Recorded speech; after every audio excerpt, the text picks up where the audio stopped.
The next speaker is Muhammad Ali Gauri. Muhammad Ali Gauri is second year student of TEL. The topic is tolerance in Islam. Alhamdulillah wahdah. Wassalatu wassalamu ala man la nabiyya ba'da. Amma ba'd. May praise be to Allah, the creator of the world, and peace and blessing be upon his Prophet Muhammad, the hero of all messengers, upon his family and all his companions. Prominent presenters of today's program, highly qualified judges, and their all. Today, I would like to talk on the topic of the tolerance in Islam. Dear listeners, it is surprising that violence is associated with Islam and Muslims are labeled as terrorists.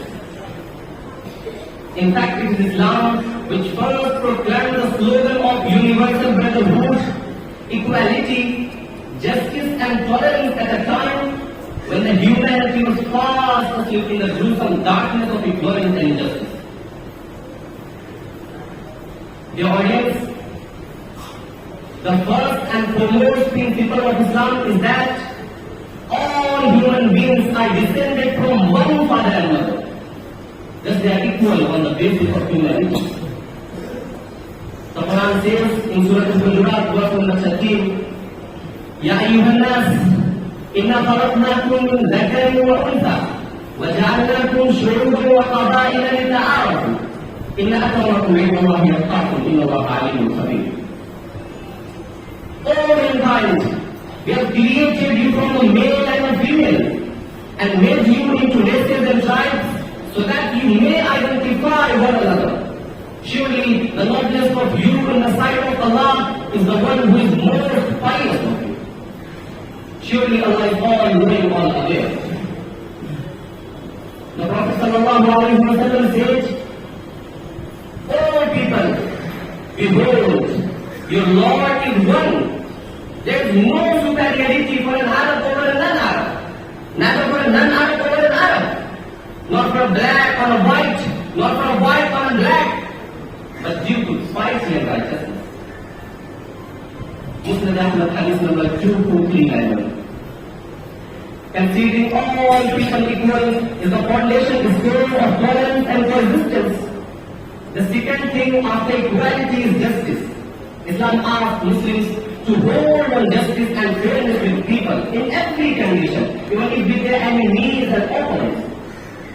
The Quran warns in Surah Al-Ma'idah, verse number 8, أعوذ بالله من الشيطان الرجيم يا أيها الذين آمنوا كونوا قوامين لله شهداء بالقسط ولا يجرمنكم شنآن قوم على ألا تعدلوا اعدلوا هو أقرب للتقوى واتقوا الله إن الله خبير بما تعملون.